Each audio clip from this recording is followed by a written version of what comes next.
um polegar positivo. Estamos no ar. Que comece agora o episódio 55 do Clube da Exame Invest, que está sendo gravado e vai ao ar numa semana muito tensa. Uma semana em que entramos com uma conjuntura de volta de crise bancária no mercado internacional, ponto de interrogação. Sem dúvida, peças estão se movendo no sistema bancário americano, no sistema bancário suíço. Quais as repercussões para o Brasil? Quais as repercussões para a formação da curva de preço de juros lá fora, aqui dentro, e as implicações para a nossa bolsa, para os nossos investimentos? Peço reforço, um reforço mais do que especial. Fabiana Arana, um prazer revê-la aqui na mesa central do Clube da Exame Invest. Seja bem-vinda, compartilhe da tensão do ambiente.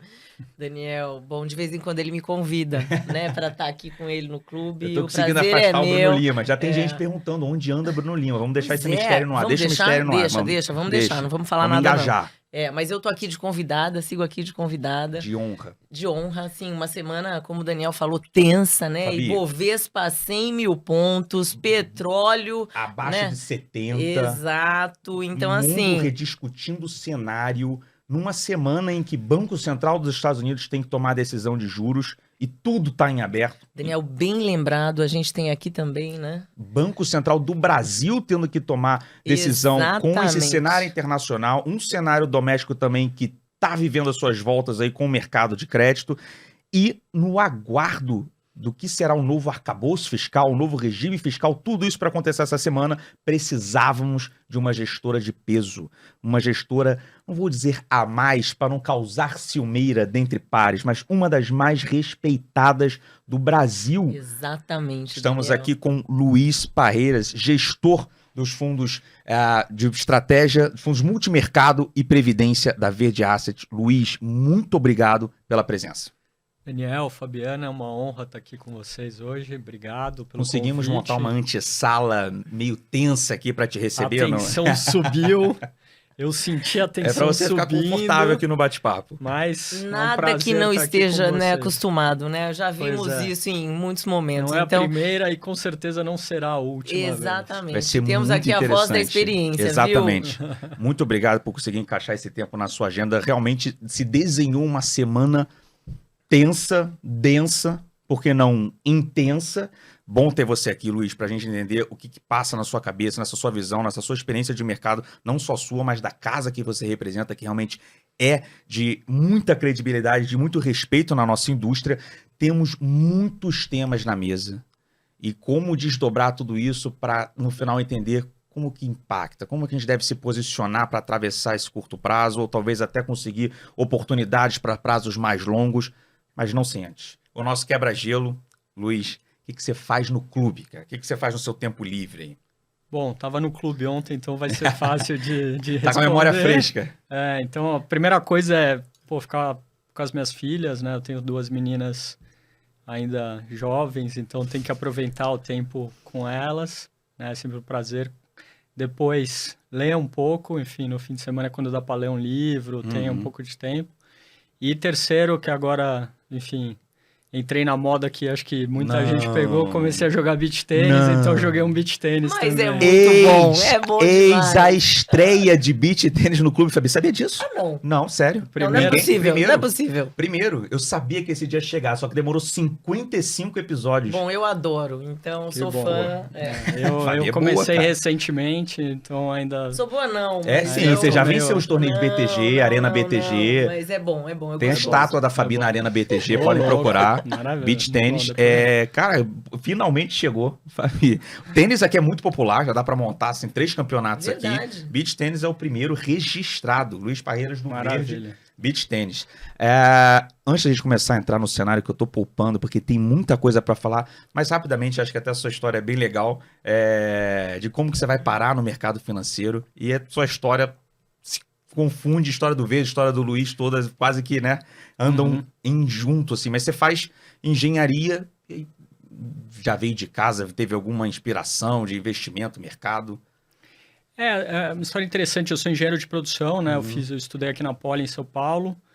E desde mais jovem, quando eu tinha lá uns 10, 11 anos de idade, eu pedi para os meus pais assinarem exame.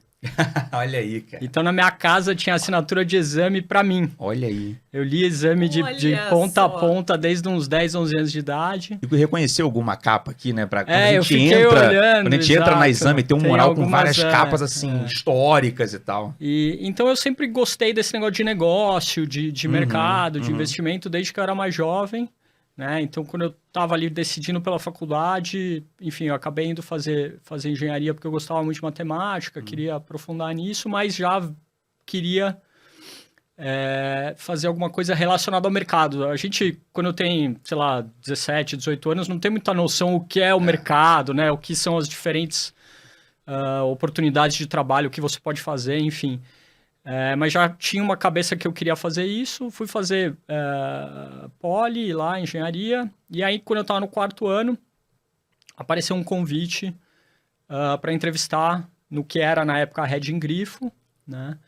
E enfim, acabei indo trabalhar lá como estagiário, entrei lá em 2002. Caramba. E tive um emprego na vida, tô Na lá vida, até isso que eu ia hoje. falar, Então, na trabalhei 10 anos nesse prédio, né? No Exato. prédio onde fica exame, que era a nossa sede.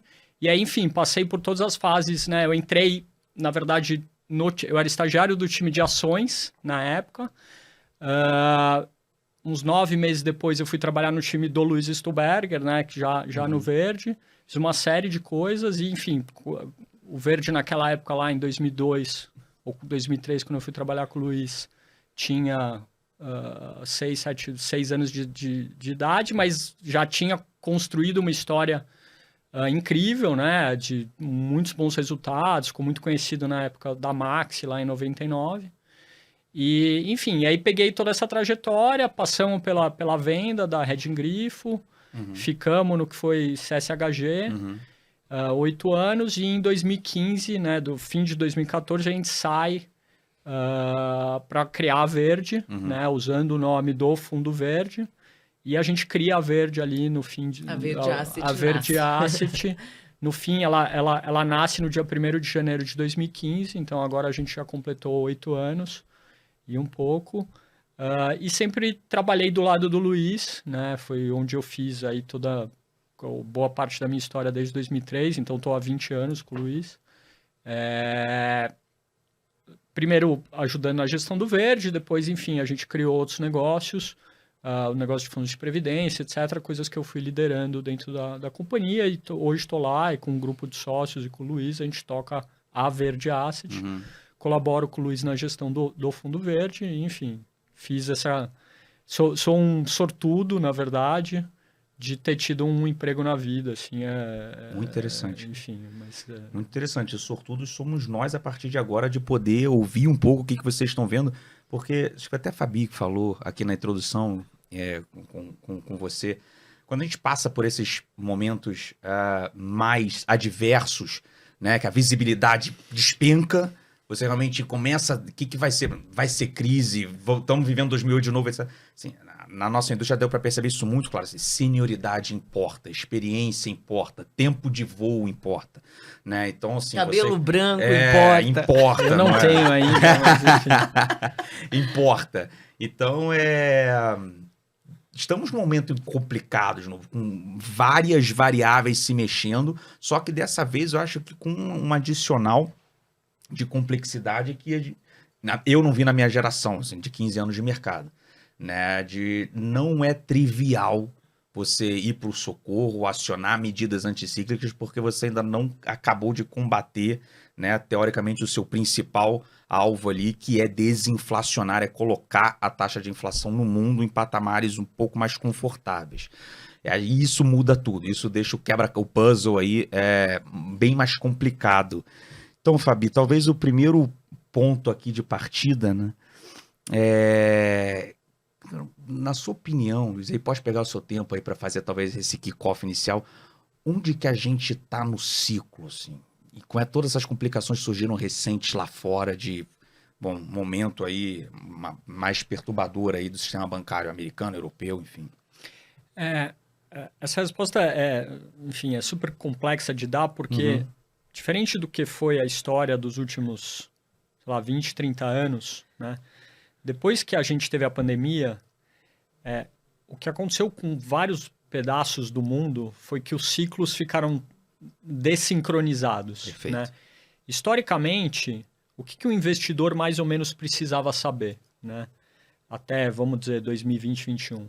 Ele precisava saber mais ou menos qual era o momento do ciclo econômico que você estava, se a economia estava acelerando, desacelerando, e se ela estava acelerando de um ponto fraco ou de um ponto forte e desacelerando na mesma métrica.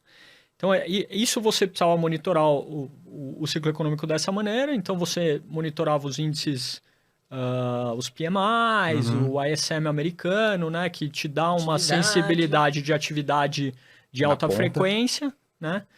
E você, junto com isso, tentava entender o que os banqueiros centrais estavam fazendo. Né? Esse, em grande medida, era o que um investidor macro no mundo precisava gastar seu tempo. Né? Você não precisava gastar tanto tempo, como que está isso na Europa, porque os ciclos eram muito sincronizados, e a China mais ou menos determinava qual era o ciclo dos emergentes. Né? Se a gente pensar depois da pandemia, o que aconteceu? Como aquele negócio do abre e fecha das economias na pandemia, o ritmo de vacinação e toda a injeção de dinheiro, seja via política fiscal, seja política monetária, ela tirou os países muito da sincronia, né?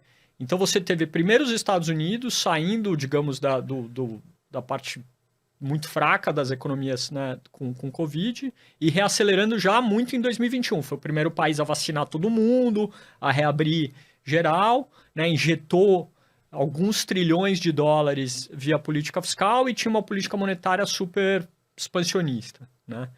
Aí depois, num segundo momento, ali entre metade de 21, começo de 22, começa a sair a Europa. Mas quando a Europa estava saindo, veio a guerra, né?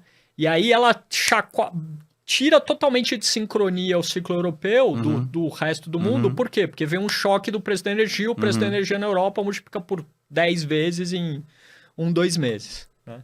E aí a China, nessa bagunça toda, fica fechada durante 3 anos. Fechada. Né? Praticamente fechada. O que a gente viveu aqui durante alguns meses, os caras ficaram 3 anos. Então também tirou totalmente sincronia. E aí no fim do ano passado, eles resolvem reabrir. Então, aonde a gente está no ciclo, a resposta para isso é a pior das respostas, que é depende. Né? Depende do quê? O ciclo nos Estados Unidos está num momento, né? Talvez é o ciclo mais avançado de todos, é onde a economia já começou a desacelerar, a inflação na margem caindo, mas provavelmente não o suficiente, e o Banco Central está mais perto do fim do que do início. A Europa está meio que no meio do caminho. Né? Inflação ainda pegando, né? Inflação ainda pegando, mas agora você tem o benefício de que o impacto da guerra já se reverteu. Perfeito. A energia subiu 10 vezes e agora já caiu quase tudo que tinha subido. Inclusive, hoje o preço da energia na Europa está abaixo do que estava antes da guerra, mas isso ainda não bateu para o consumidor e não bateu no índice de inflação. Então tem... E aí a China está no começo do ciclo, porque o cara reabriu em novembro, dezembro. Né? E a economia chinesa, de fato, só começa a reacelerar depois do Ano Novo Chinês, em fevereiro. Então, a gente está aqui em março, está no começo. Então, todos os ciclos estão muito desincronizados do que historicamente foi. E parte disso é o que está tornando o macro tão interessante, mas também tão difícil, porque você tem muita desincronia. Né? E aí os impactos do aperto monetário nos Estados Unidos já estão sendo sentidos em alguns lugares. Na Europa... ainda não estão totalmente. Na China, nem começou. O juro chinês está em 2%. Né?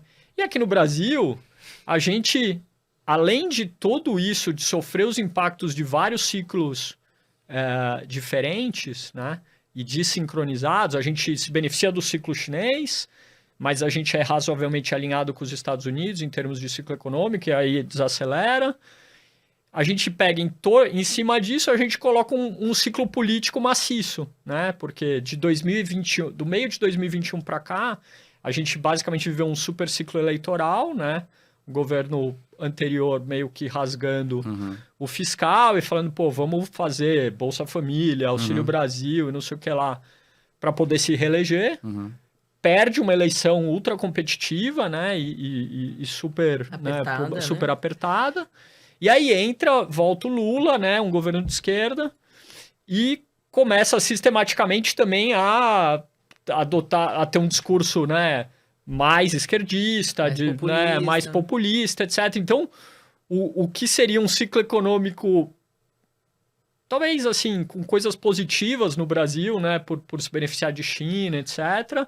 E talvez foi o primeiro país a começar a subir o juro, poderia ser o primeiro a começar a cair.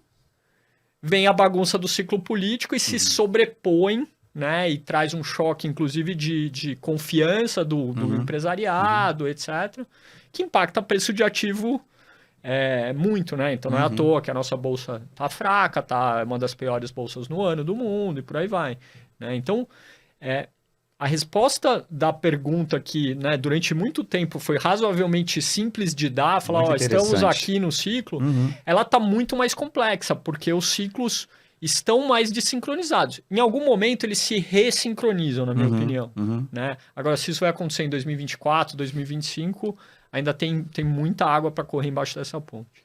Muito interessante. E assim, do jeito que você colocou, fica muito claro, assim, né? O Brasil poderia estar entre os pares num ponto ótimo do ciclo dele, no relativo ao ciclo dos outros, dado que não é mais um ciclo global, um ciclo conjunto, né? Sem dúvida. E vamos entrar, assim, para depois o que você está entendendo desse ciclo político que se sobrepôs a, principalmente essas perspectivas aí de arcabouço fiscal e essa reunião, não sei se você concorda, delicada que o nosso Banco Central vai fazer nessa semana. Mas antes disso, ainda explorar um pouco esse pano de fundo internacional, né? Como que vocês estão debatendo lá dentro o que tem acontecido no sistema bancário? A gente está falando aqui, bancos ou empresas financeiras estão corrigindo cerca de 12% no agregado ali nos Estados Unidos, estão caindo 12%, só que dentro desse PEC, né, tem 3 bancos que já quebraram e foram resgatados. A Europa, no agregado, os bancos ou empresas financeiras estão caindo 15%, 17%. Ou seja, estão acontecendo movimentos importantes, significativos e que traz temores, traz, né, presságios aí negativos de uma experiência acentuada que todos nós vivemos não muito tempo atrás. Como é que vocês estão enxergando isso? Quanto de tempo que vocês estão dedicando realmente para entender isso? Quanto que isso está preocupando vocês mais ou menos ali para a discussão, né, do cenário? Daniel, só complementando a sua pergunta, o quanto isso pode afetar, principalmente Estados Unidos, né, que você falou muito correlacionado aqui, e é um grande ditador aí de mercados emergentes também, com toda essa preocupação. E taxa de juros lá, então sobe menos. A resultante líquida aí pro FED essa semana, por exemplo. Exatamente. Isso pode ser positivo, né? No final das contas. Então, eu queria entender, além de todo o tempo que vocês estão destinando para entender bancos médios dos Estados Unidos, eles são muito relevantes, né? Um percentual grande, diferente aqui do Brasil, que é um sistema financeiro muito concentrado. Então, também, qual seria o impacto disso no FED? Exatamente. Deixa para o último parágrafo, o mais simples. O que o FED faz essa semana? Eu vou responder. É engraçado, eu vou dar uma resposta. Eu vou dar a resposta mais difícil no fim. Eu acho que o FED vai subir 25 essa semana. Tá. Interessante. O mercado hoje está precificado mais ou menos 13. Tá bem no meio do caminho ali, então né? Tá bem no meio do 50%. caminho, entre 0 e 25. Interessante. Né? Eu acho que o FED não é consenso nem dentro da Verde, tá? Mas eu acho que o FED vai subir 25, porque o FED vai tentar fazer uma coisa que o banqueiro central normalmente tenta fazer, que é separar o que é política monetária daquilo que é estabilidade financeira, né? Então, acho que o FED vai subir a taxa de juros porque ele continua preocupado com a inflação. Vamos lembrar, o desemprego americano está no low. Sim. Né?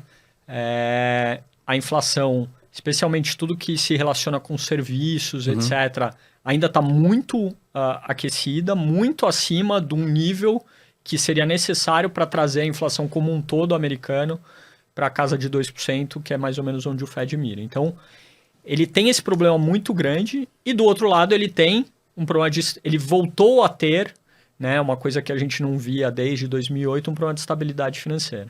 Né? E eu acho que o FED vai tentar andar nessa corda bamba e se equilibrar e vai dar o aumento de juros ao mesmo tempo que vai sinalizar, como já vem fazendo desde a semana passada, quando a gente teve o problema maior, mais agudo ali com o Silicon Valley Bank, de injetar, prover liquidez de curto prazo para o sistema não incorrer num problema. Então, eu respondi a parte final e agora vamos dar um passo para trás e tentar entender o que a gente está pensando sobre isso de uma maneira mais ampla, né?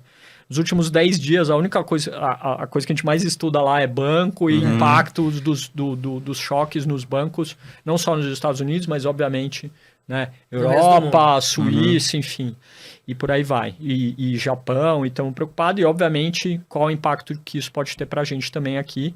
E por que não?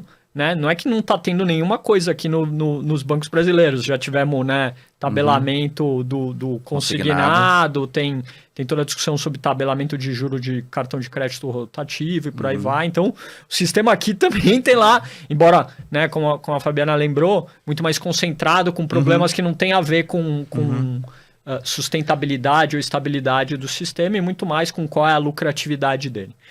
Nos Estados Unidos, a discussão é um pouco diferente, né?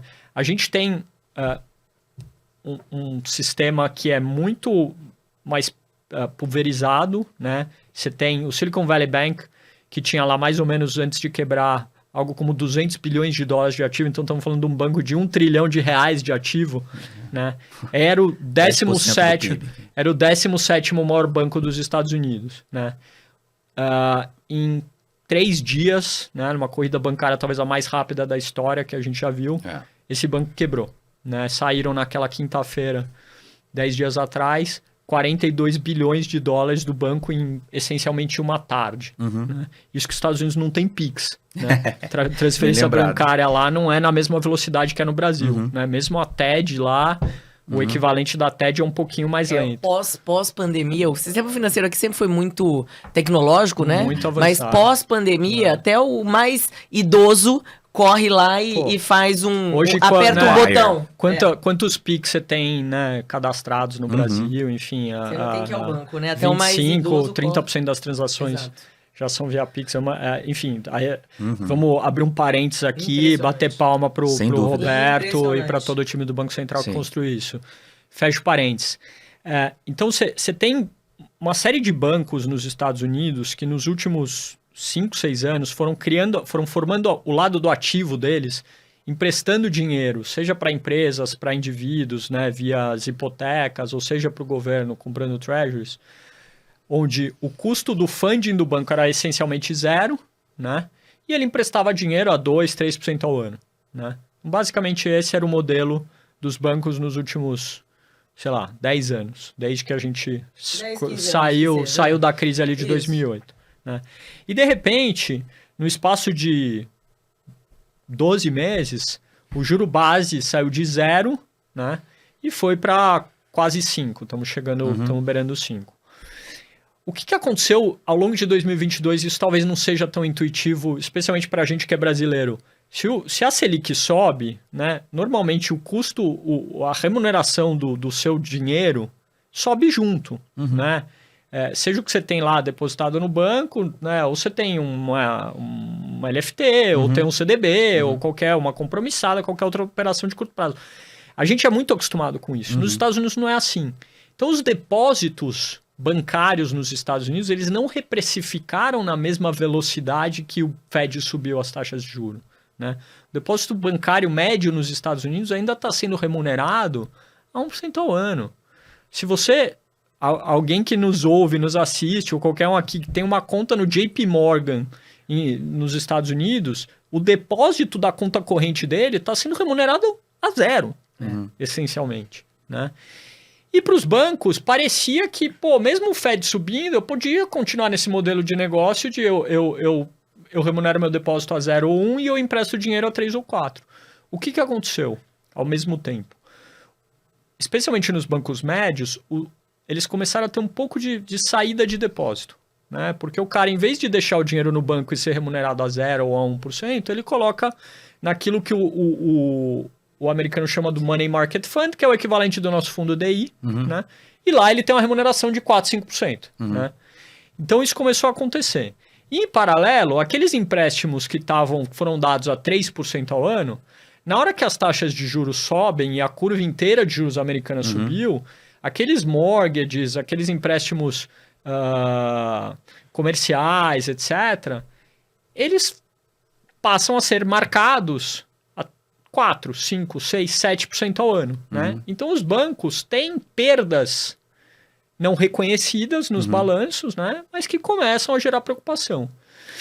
O Silicon Valley Bank era um banco particularmente estranho nesse sentido, porque ele era um banco que, nos últimos anos, por conta da explosão da tecnologia, especialmente ali depois da pandemia, né, 2020, especialmente 2021, ele era um banco que atendia basicamente startups. E todo o ecossistema em torno das startups. Então, os fundadores das startups, os funcionários das startups, os fundos de VC que davam dinheiro para as startups, era o banco que atendia esse ecossistema. Então, ele recebeu muito depósito nos últimos 3, 4 anos. Ele saiu de ser um banco que tinha 60 bi de depósitos para ser um banco que tinha 170 bi de depósitos no espaço de 1 ano e meio. E aí, os caras... Entrou todo aquele dinheiro e falaram, o que a gente vai fazer?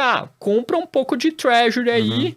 a 3% ao ano. E eles compraram 100 bi de dólar, essencialmente, de treasuries e hipotecas, né, mortgages, com yield médio de 3% ao ano. Na hora que a curva americana sobe, né, eles tomaram um baita hit. Então, eles tiveram 2 problemas. Do lado do ativo, eles precisavam começar a reprecificar o que eles pagavam nos depósitos, mas isso estava andando devagarinho, mas do lado do passivo, do lado do ativo, eles tomaram uma perda grande, né, de mark-to-market. Aí chegou na quarta-feira, 2 semanas atrás, né, a quarta-feira fatídica, o banco falou, cara, a gente pegou e vendeu 20 bi de ativo, né, tomamos uma perda aqui de 2 bi, 3 bi de dólar, né, estamos acabando com isso, e para preencher esse buraco de capital dessa perda que apareceu, a gente vai tentar levantar aqui 3 bi de dólares. A Goldman está coordenando uma venda de ações, já tem um filme da General Atlantic e por aí vai. No que isso aconteceu, todos os fundos de VC do Silicon Valley falaram, esse banco vai quebrar. E mandaram todas as empresas do seu ecossistema resgatarem, tirarem o seu dinheiro do banco. E aí o que aconteceu? Você teve uma corrida bancária, porque o que parecia que era 160 bi de depósitos super pulverizado, porque você tinha dezenas de milhares de startups e seus fundadores e por aí vai, na hora que 3 ou 4 fundos falaram tira o dinheiro, todo mundo correu para tirar o dinheiro. E aí na quinta-feira saem 42 bi de dólares do banco. Na sexta-feira, o Fed, na hora do almoço, tem que... O Fed e o FDIC, né? Que é o... FGC de lá, né? Que é o equivalente do FGC, obrigado, Fábio. Tem que tomar o banco. Ele fala, a gente assumiu o banco porque o banco efetivamente está quebrado, porque não consegue prover liquidez para todos os pedidos de saída de dinheiro. O que quebra banco é boato. Exato, exatamente. Meu avô já falava isso. E é curioso, e o mais louco de tudo isso é que o CEO do banco na quarta-feira, quando ele fez esse anúncio, ele dá uma entrevista e aí perguntou para ele, mas o que pode dar errado no banco? E ele fala assim, se todo mundo sair ao mesmo tempo, vai dar errado. De novo, o que quebra banco é a correria. É a correria. Então, assim, só para a gente gastar, a gente gastou um pouco... Qual que é a consequência para frente, né? O que nos preocupa e acho que todo mundo... A gente tem gasto bastante tempo tentando entender. Tem mais gente com problema? Né? Tem outros Silicon Valleys potencialmente? Tem alguns candidatos cujas ações já caíram desde que essa história começou, 70%, 80%, né? Que o mercado está muito focado neles, né? Mas eu acho que é difícil você reproduzir um Silicon Valley porque ele tinha 2 problemas muito únicos. Ele tinha feito muita besteira do lado do ativo e ele tinha um lado do passivo que tinha essa dinâmica de ser extremamente concentrado, muito mais do que parecia à primeira vista. E nenhum outro banco, pelo menos que a gente conseguiu olhar até agora, tem essa mesma combinação tóxica. Dito isso, o que deve acontecer? Qual é o impacto macro disso? Todos os bancos regionais dos Estados Unidos, e tem lá uma lista entre 20 e 30 bancos que tem algo entre 50 a 700 bilhões de dólares de ativo, né? Eles vão ficar mais reticentes. Sim. Né? Então, de uma certa maneira, o canal do crédito nos Estados Unidos, que mesmo quando o Fed subiu o juro de 0 para 4, ele estava apertando, mas apertando numa velocidade lenta, de repente ele apertou muito rápido no espaço de 10 dias. Né?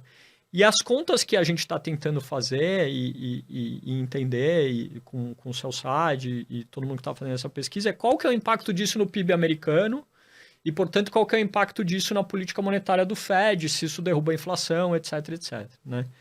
Agora, olhando para o mercado já fez uma coisa muito rápida. Apesar de estar precificando que mais 25. Ou menos 50% de chance de 25 nessa. Essencialmente, o que o mercado hoje precifica é 50% de chance do Fed subir 25 na próxima e 50% de chance de subir, subir 25 em maio. Dali por diante, até o fim do ano, o mercado precifica 100 basis points de corte. Perfeito. Né, no Fed. E é aqui que a gente vê onde tem a grande disputa, talvez, no mercado. Né? Ou você aposta que isso não vai acontecer, né, que é mais ou menos o campo que eu me coloco. É isso que eu ia perguntar. Ou você aposta que não só aquilo vai acontecer, como vai ser muito pior que isso, que você vai ter talvez um cenário a lá 2008. Por que eu me coloco no primeiro campo? E aí é muito interessante a gente pensar um pouco na história de ter visto muito ciclo, etc. O ser humano é sempre assim, a gente está sempre lutando a última batalha. Né? Então você sempre se referencia na última crise que você viveu. Né? Qual foi a última grande crise que a gente teve? Foi 2008. Então, naturalmente, o mercado olha e fala, cara, banco quebrando? É Lehman. É 2008 de novo. Né? E a minha opinião é que essa crise ela lembra muito mais o que aconteceu em 2000, 2001 do que propriamente 2008. Por quê? Em 2000, 2001, né, a gente tinha tido a bolha do Nasdaq, etc. O mundo fez muita bobagem. Né? O investidor, em geral, você teve aquela euforia e tal, fez muita bobagem, mas fez muita bobagem no nível do equity. Né? Então, quando a ação cai 80%, 90%, 99%, basicamente você perde equity. Em 2008 era diferente, porque o mundo fez muita bobagem com alavancagem, com dívida, né? Então, na hora que você... como que a Lehman quebrou? Né? Vamos dar um passo para trás. A Lehman era um banco que era 33 vezes alavancado, mais ou menos. Né? Então, para cada 100 unidades que ela tinha de ativo, ela tinha 3 de equity. Né? E aí o que acontece? Se aquele ativo cai 3%, o equity acabou, virou zero. Né? E muitos dos ativos daquela época tinham ainda outras alavancagens embutidas neles, que foi o que aconteceu no setor de housing, de moradias ali nos Estados Unidos e também na Europa, em uma porrada de lugar do mundo. Né? E aí quando quebra um banco, né, as consequências são as que a gente viu lá em 2008 e todos os bancos eram muito alavancados naquela época. Nesse ciclo agora de 2022, 2023... muito da bobagem que foi feita, né, em 2020, 2021, 2022, foi de novo euforia de tecnologia.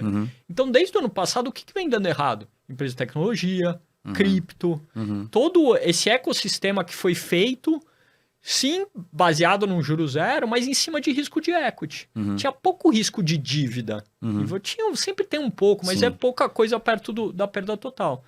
Então, os bancos agora... O Silicon Valley Bank, apesar de ter quebrado por conta no início um boato e depois uma corrida bancária, era um banco 11 vezes alavancado, né? Então, para cada 100 de ativo, ele tinha lá 9 de equity. Né? Se você pega os grandes bancos, JP Morgan, Bank of America, Citi, Goldman, Morgan Stanley, eles têm para cada 100 de ativo 13, 14 de equity. Diferente de 2008. É muito diferente. Então, a perda que você precisa gerar no sistema para ter uma crise sistêmica bancária é de 5 vezes a magnitude do que foi necessário em 2008. E eu simplesmente não... Aí você vai olhar o nível das empresas. As empresas estão, em geral, bem capitalizadas, pouco alavancadas ou com dívida de longo prazo.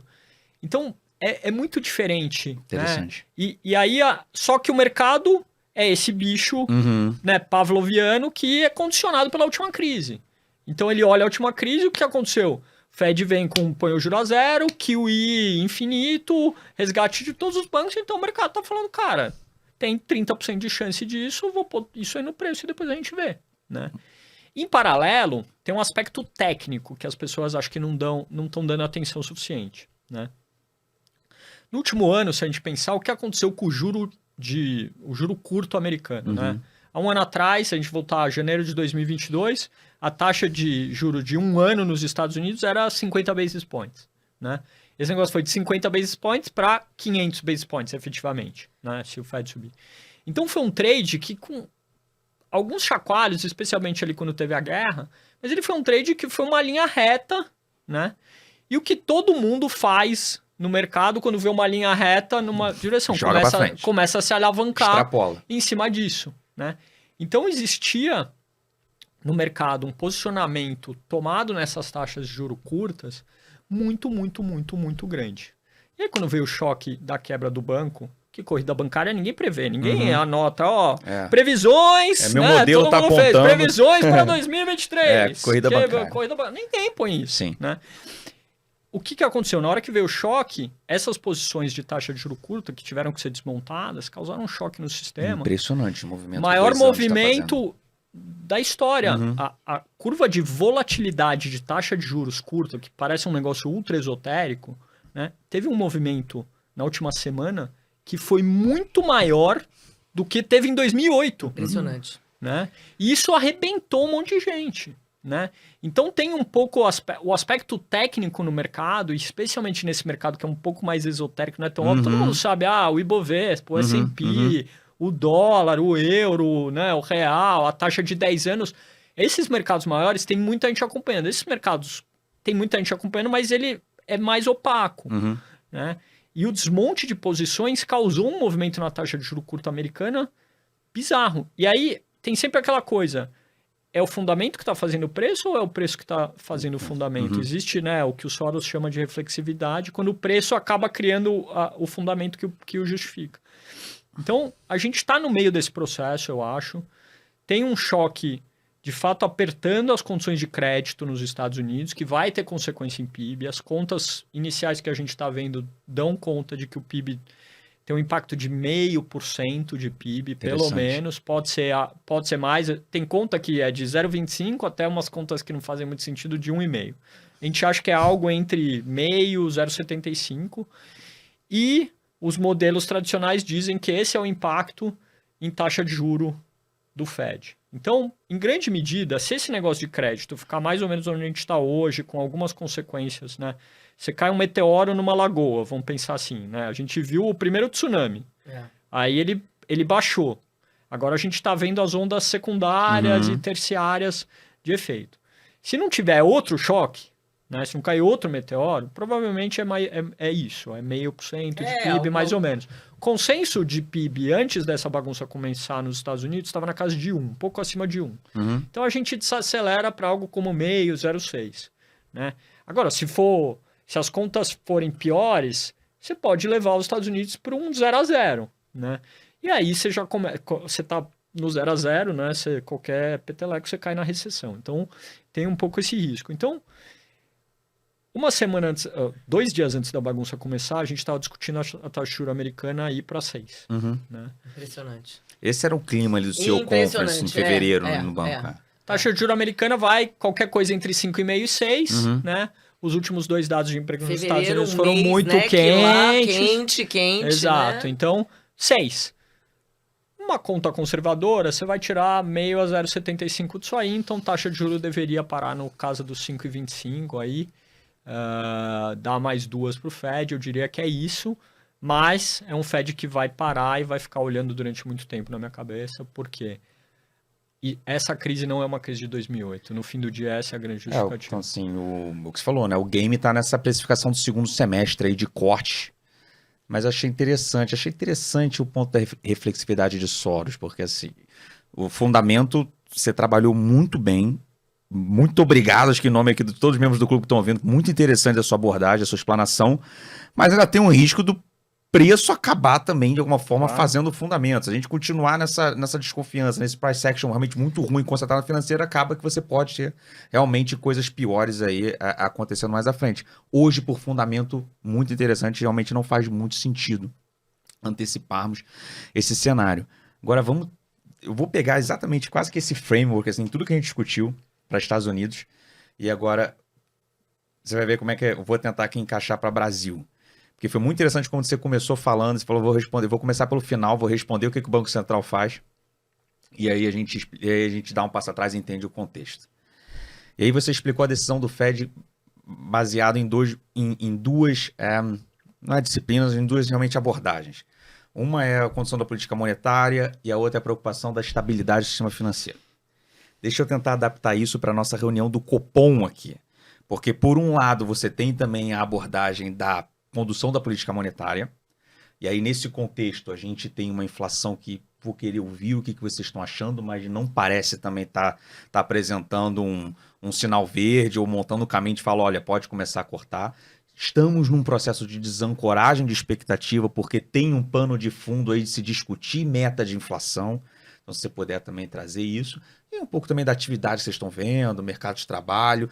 Essa é a abordagem da condição de política monetária. Mas Roberto Campos Neto também não vai poder se descuidar, no caso aqui não da estabilidade financeira, mas da estabilidade política.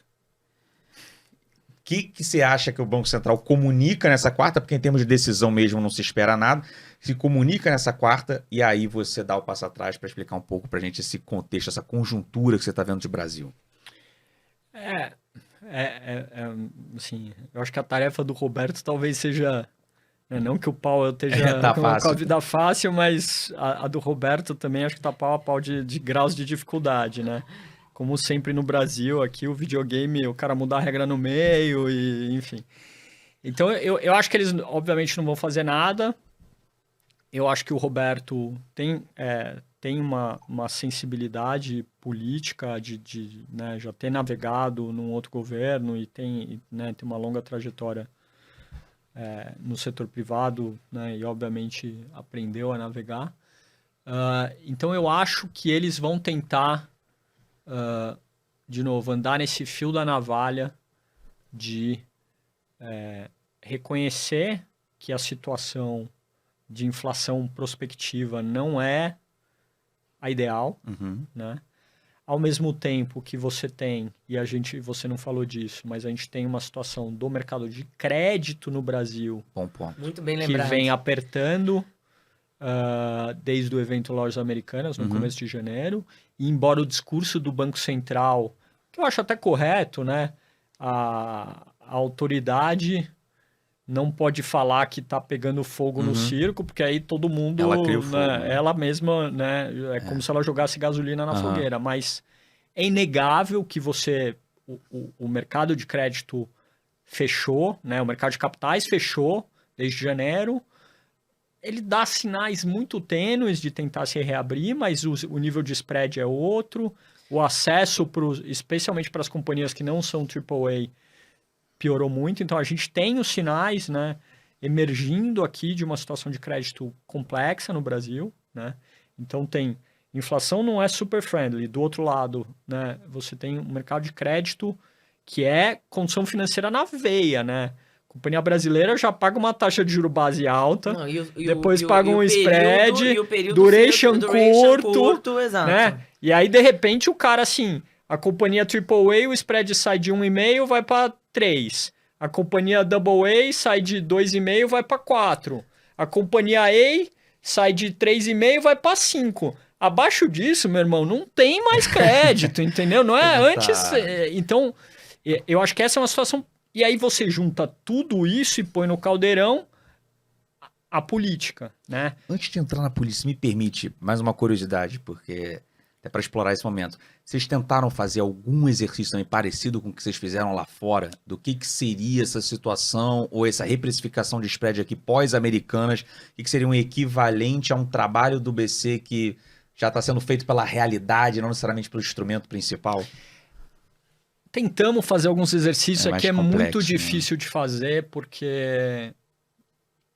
Primeiro porque, assim, você não tem tanto a evidência histórica que o sistema, por ser concentrado, né, ele acaba sempre rolando as dívidas, etc. Então é difícil você falar, o cara que não tem acesso... Por qualquer modelo racional, uma companhia que toma dinheiro a 30% ao ano não para de pé, né? Então, assim, o empresário brasileiro ele já é um herói. Sim. Né? Então, é difícil fazer essa mesma métrica. Uhum. Não, e acho que também é importante, nesse momento, as empresas aqui no Brasil, diferente de outros ciclos de aperto, elas estão numa situação financeira boa, né? Uma dívida baixa comparado com o histórico. Final do ano passado, a dívida líquida sobre o patrimônio estava uma vez, net debt to EBITDA estava um pouco mais de uma vez, né, Luiz? Então, também, ainda bem que a gente está num momento de aperto de crédito, mas com empresas numa condição melhor do que em outros ciclos. É verdade, é diferente do ciclo, por exemplo, 2015. Do impeachment, né? Exato. Que foi um ciclo muito duro em termos de alavancagem, obviamente impacto nos bancos, né? Mas, no agregado é verdade que a gente, né, tá numa situação ok. Uhum. Mas é um pouco aquela coisa, cabeça no forno, pé na geladeira, porque tem um grupo de companhias não desprezível, tanto listadas quanto não listadas, que tem níveis de alavancagem de mais 3 vezes net debt to EBITDA. Sim. E aí, quando você põe isso na conta, tem muita empresa brasileira hoje que basicamente trabalha para pagar os juros, Sim. né, da sua dívida. Então, é uma situação difícil. Tem algum impacto no PIB? Tem. Os exercícios não são bons ainda, enfim, não conseguimos quantificar isso de uma maneira super... E o próprio Banco Central, até por dever de ofício, não pode falar, não, estou vendo um credit crunch, né? Aí sim. Aí ele vai criar a Exatamente. realidade, né? Então, é uma situação difícil. E aí, junta com isso toda a crítica Que a instituição tem recebido. que eles têm recebido, né?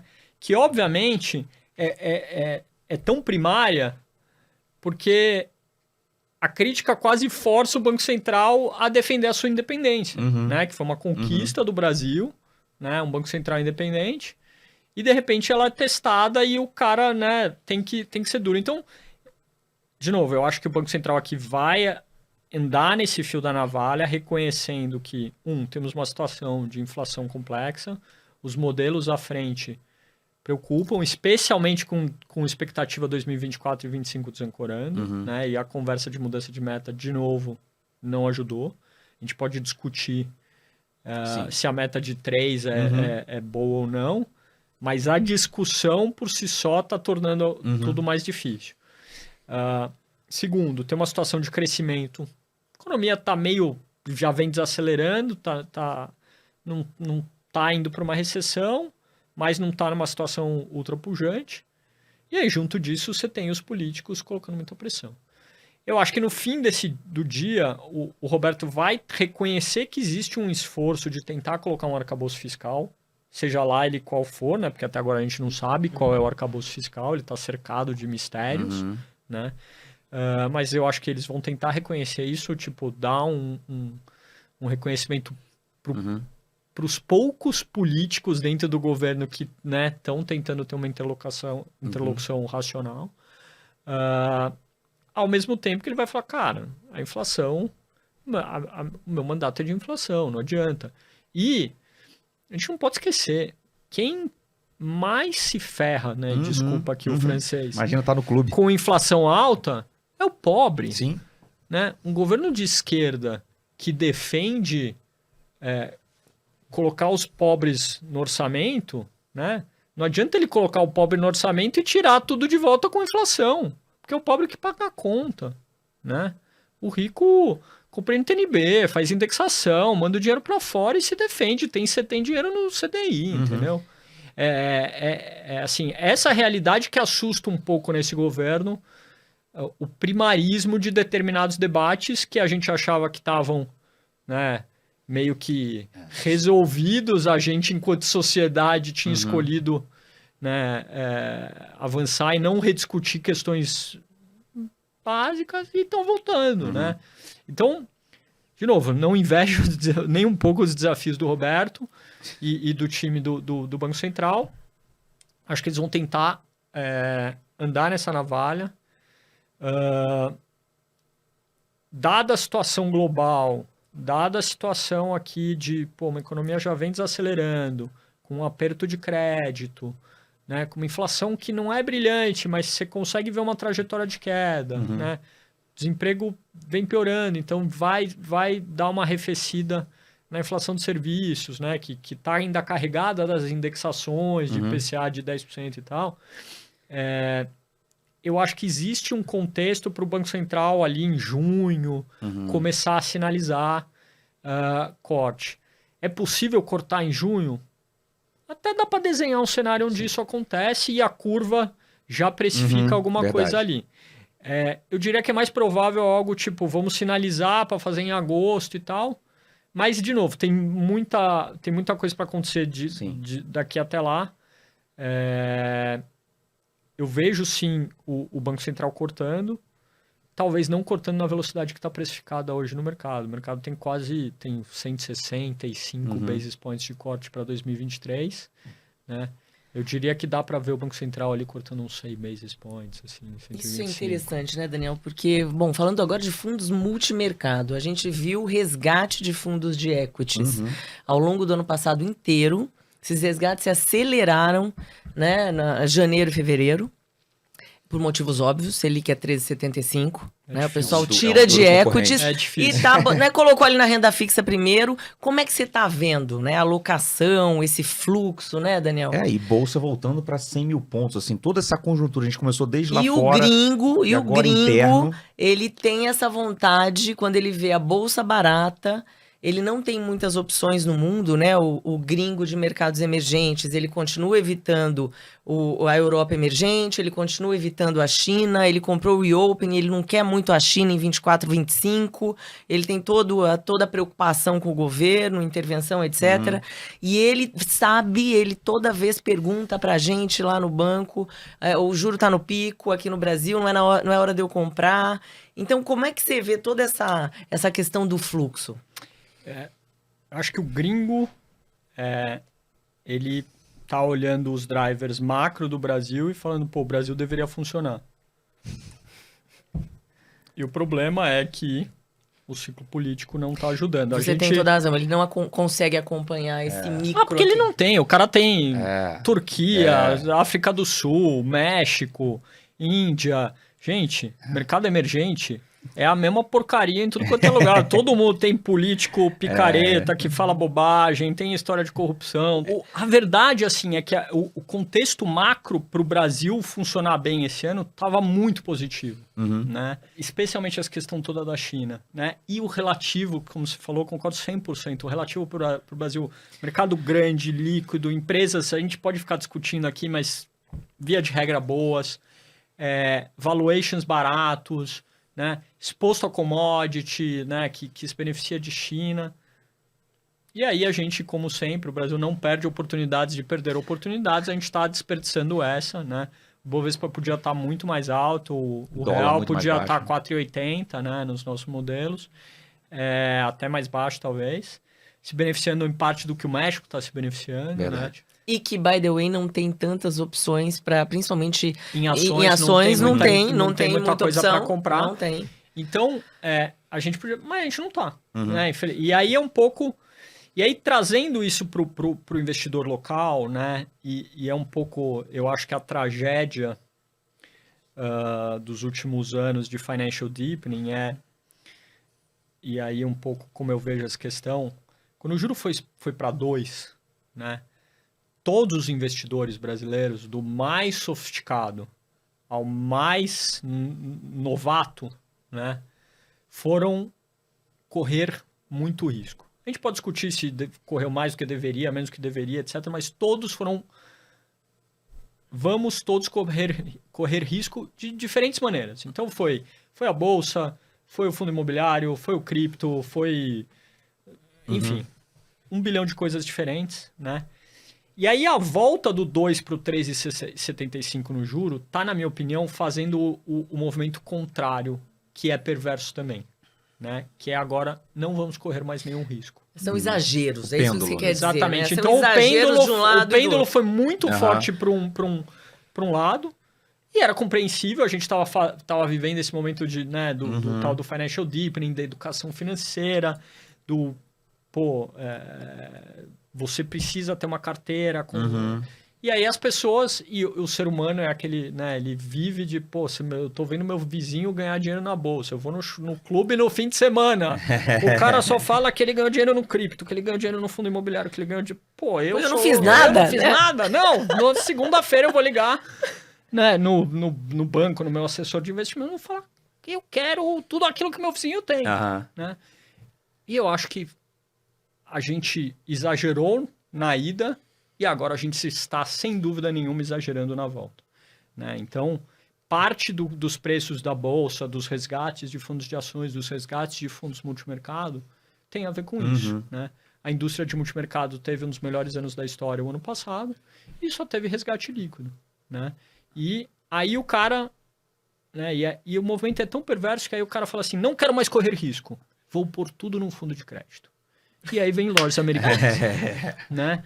Então, eu acho assim, no fim do dia, o investidor, eu acho que a primeira palavra que ele deveria aprender, né, nesse processo de educação financeira aqui, é uma coisa maravilhosa que está acontecendo no Brasil. A gente está atrasado 30 anos em relação aos Estados Unidos, né? Mas finalmente está acontecendo. A primeira coisa que ele deveria aprender é diversificação. Essa é a palavra-chave em tudo que você fizer, né? Então, nem nunca tanto ao céu. Ouvimos nem isso nunca 2 semanas atrás do Mark É. Mobius nesta cadeira Nem que nunca você tanto está ao inverno. também. E ele Exato. ele não tem Rapaz, nem ele mais tem a estrada cabelo longa. branco. A estrada Ele tem a dele é estrada longa. longa. Os cabelos já foram tudo embora. Exato. Então, É isso. a palavra-chave do jogo é essa, entendeu? Então, é óbvio que o CDI de 13,75 é muito difícil. Então, é óbvio que é compreensível você ter menos risco no momento desse, porque realmente é um benchmark difícil de ser batido. A nossa tarefa no fundo multimercado é uma tarefa dura. E no fundo de ação nem se fala, mas a diversificação, porque na hora que o juro começa a cair, as coisas viram, o governo fica quieto por um mês, que seja, entendeu? Depois você vai querer, quando você vai querer comprar, o preço já é outro. É isso que as pessoas acho que não percebem, né? É um pouco... Você tentar só seguir a manada, você sempre vai se dar mal. Você vai ter um retorno... Os Estados Unidos que estão tem essa dinâmica de mercado há 70, 80, 100 anos, todos os estudos mostram. O investidor médio, por esse efeito que ele sempre compra na alta e vende na baixa, ele acaba deixando muito dinheiro na mesa ao longo do tempo. Então, a oportunidade é muito mais você ter disciplina, ter diversificação, ter um asset allocation diversificado, dinheiro em todas as classes de ativo, né? Óbvio, agora não é hora de ter o portfólio inteiro em bolsa, né? Do mesmo jeito que também não é hora de ter o portfólio inteiro em CDI. Então, ter uma diversificação, eu acho que é a melhor solução para compor e proteger capital ao longo do tempo, e é isso que eu tento fazer, é isso que a gente tenta fazer lá na Verde. Agora, o que isso quer dizer para fluxo?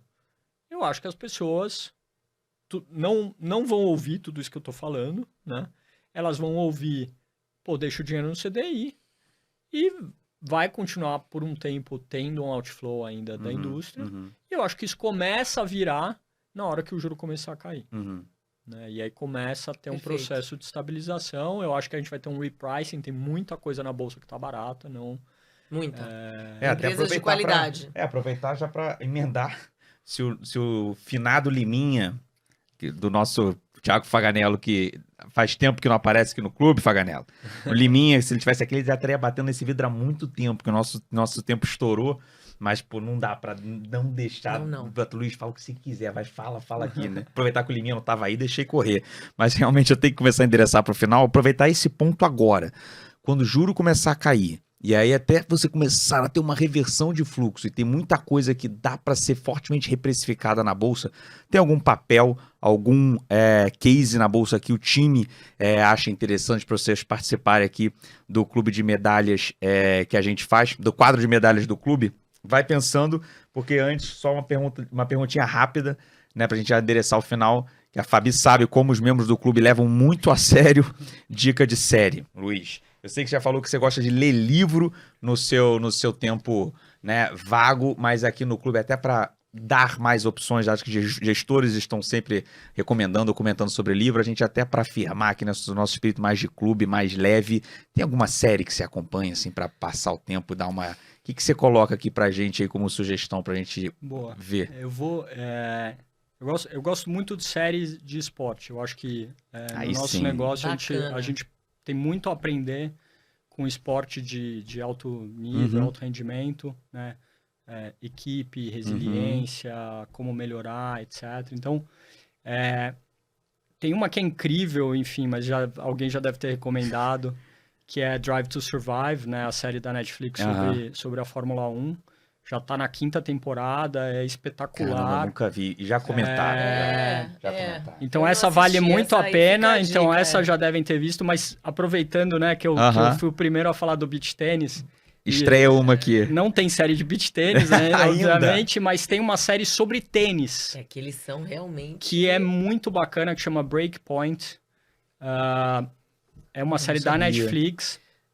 Ela saíram os primeiros 5 episódios no começo do ano, cobrindo a temporada de tênis do ano passado, então Australian Open e tal.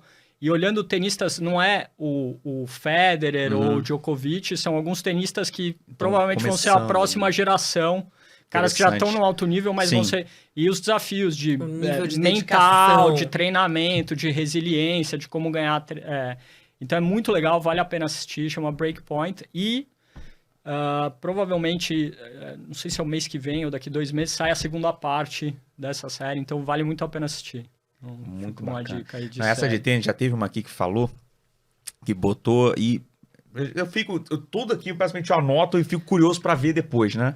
Se a patroa concordar ali, a gente vai, bota e, né, a gente assiste. Cara, teve uma que é sensacional de tênis. Eu achei que você ia falar essa. Que não é uma série de tênis, né? Que foi até o Vlad, esqueci o episódio dele, que é um pacote, assim, de vários documentários, né? Então esse pacote se chama Untold.